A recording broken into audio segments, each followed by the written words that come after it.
ইদানিং শুনলাম এক মহিলা নাকি বলতেছে টাকা দিয়ে এমবি কিনতে হবে না। তো চলুন এই কথাটা সত্যতাই আজকে যাচাই করব।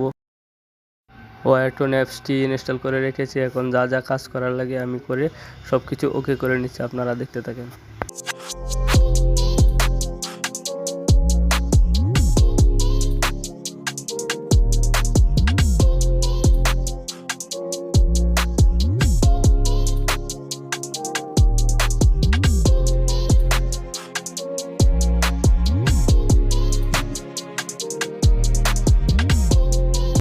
এখন আমি আমার ওয়াইফাইটা বন্ধ করে অ্যাপসটিকে চেক করব যে এটা ঠিকঠাক কাজ করে কিনা সোশ্যাল মিডিয়াতে গিয়ে। তো এখন আমি ফেসবুকে গিয়ে দেখছি যে ফেসবুক চলে কিনা। দেখেন ফেসবুক চলতেছে না, কোনো কাজই করতেছে না, একদম নো ইন্টারনেট। ঠিক আছে, কোনো কাজ করতেছে না।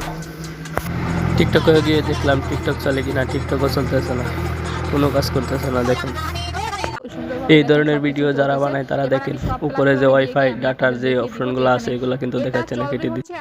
ওয়াইফাই না ডাটা তারা কিন্তু তা দেখাচ্ছে না। এই ধরনের ফ্রি ইন্টারনেটের ভিডিও যারা বানায় তারা কিন্তু প্রতারক। ফ্রি ইন্টারনেট বলতে কিচ্ছু নেই, এই ধরনের প্রতারক হইতে আপনারা সাবধান। ভিডিওটি ভালো লাগলে লাইক করেন।